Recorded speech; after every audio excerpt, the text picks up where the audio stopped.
hear Indy all week on Sports Radio 610. He wants to talk Texans, and a star was born in these playoffs. Stars were born, and that sounds crazy when I talk about Arian Foster and J.J. Watt here in Houston, here in Texas, or if you're a big-time football fan, you know Arian Foster is a star. But this was a chance for him to be on the national stage, to be on the only game being aired on TV. And I think with what he did, with what J.J. Watt did, they just opened the eyes of America to what's going on in Houston, Texas. You talk about teams having their window closing at their Super Bowl opportunity, you can see that the opportunity for the Texans, the window's opening. And with the way J.J. Watt played as a 5 technique in the 3-4, 12 tackles, 2.5 sacks, multiple pressures, then Arian Foster being the first running back to ever run for over 100 yards against the Baltimore Ravens in a playoff game. I mean, what they did was amazing. There's no moral victories. They're upset because this weekend they're going to be watching and not playing. But I really think the nation took notice. And because of the way those two guys played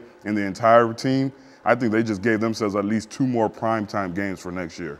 Hopefully they'll put those primetime games on at Reliant Stadium, not on the road like they did last year when they should have learned their lesson.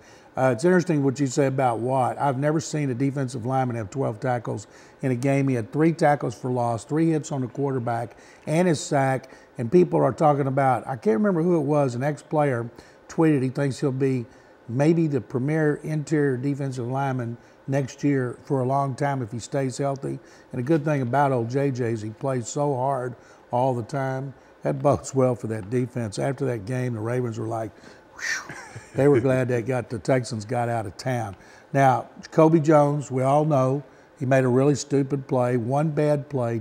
As an ex-player, does one bad play like that cost you a game? Absolutely not. And I'm not here to defend Jacoby Jones, but anybody that's been in a meeting room after a loss, anybody that's played football to the high school level, you know that one play doesn't cost you a game. Unfortunately for Jacoby, it was one huge mistake, and everybody feels that set the tone. But don't forget, there was 4 turnovers, there were some missed passes, there were some drop balls, and it's a shame because you understand how hard he worked this offseason, not just on his game on the field, off the field. His maturity level was there. You know, he told me before the season started, I'm not a kid anymore. I'm starting to act like a man. I'm taking this serious. He was excited about his 3-year extension, and he just had an unfortunate play. And I'll even say Kevin Walter, that's another guy expected to step up and to maybe have 5-6 catches. He only had 2 catches, and they didn't do much during the whole playoff run. So those 2 guys had a tough run.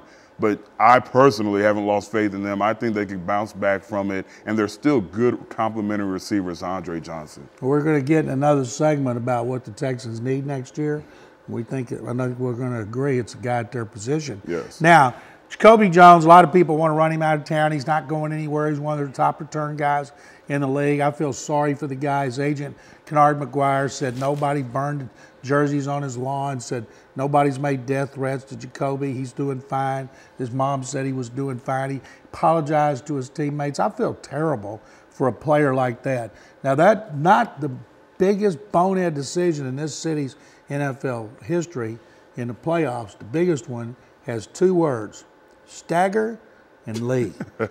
Now, what do the Packers and the Texans have in common? Well, when you talk about turnovers, that's something they have in common. Both of these teams, they played very good ball, but they could not win because of turnovers. They both had 4 turnovers, and I don't care how good you are. I don't care if you have a rookie quarterback or if you have a Hall of Fame type quarterback like Aaron Rodgers. When you have 4 turnovers in a game and you're playing in the playoffs, so you know you're playing against a good team, it's just not going to happen. And I thought it was interesting that a lot of these teams that were supposed to win, quote unquote, supposed to win, they lost. Even if you look at New Orleans Saints, who had 5 turnovers, you just can't turn the ball over.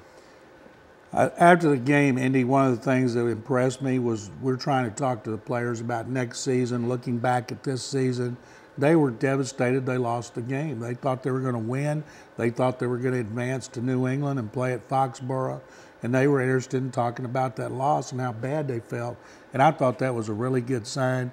And what all this means going forward, is there anybody could have a bad taste in their mouth after this season and what they overcame? Well, the players are, and it's going to be tough. We talked to Coach Kubiak on Sports Radio 610 yesterday, and he didn't see this as a moral victory. You just heard in his voice. I think it's more of the people on the outside saying, you know what, we see the future. We see how bright the future can be. But for the players, it's going to have they're going to have a bad taste in their mouth. I've been there before where you lose a playoff game that you felt like you could have won, you should have won, and the toughest thing to do is to watch the game next week, especially when you see the opponent and you feel like you could defeat the opponent. It's going to be very tough for that coaching staff and those players to watch New England go against Baltimore. I think a lot of them won't watch that game either. Everybody I've talked to, all the national media was in that press box. After the game, everybody was talking about Texans' running game, the young guys like Watt, Brooks Reed, talking about the great defense, how great that defense is going to be after an off season with Wade Phillips.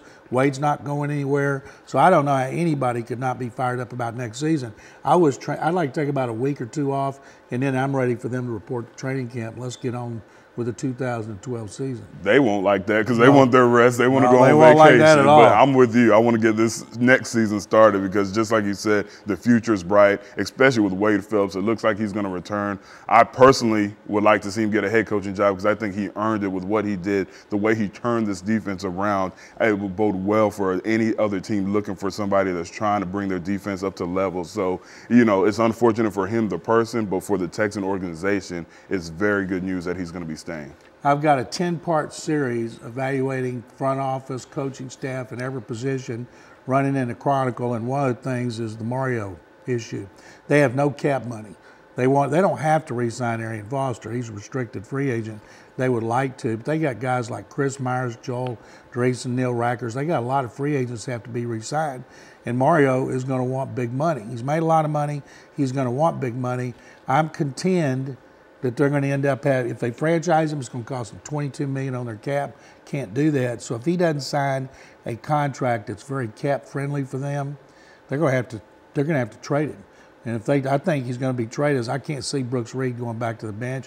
If they were to trade Mario, what do you think they could get for him? Oh, man, when you look at Mario, and everyone says he has this injury issue. When you go back and look at the games that he's missed, besides this year, he hasn't missed a bunch of games due to injury because he always fights his way through them. The thing is, they're very documented. People know that he's fighting through injuries, so it seems like he has this, this aura of being injured all the time, but that's not the case. But to answer your question, I would say teams would give up a first round and pick other picks or a first round and a veteran player to get Mario Williams. It is so hard to find a true pass rusher. It's one thing to get sacks because Wade Phillips made a great call and y'all ran a great stunt and the timing was right. It's another thing just to get sacks on a base defense because you beat the guy in front of you. That's what Mario Williams does, and that's what he's done this past year before he was injured. So I would not be surprised to see a team give up a first-round pick and either other picks or a veteran player. I was thinking give up a 1 and conditional based on how much time he plays.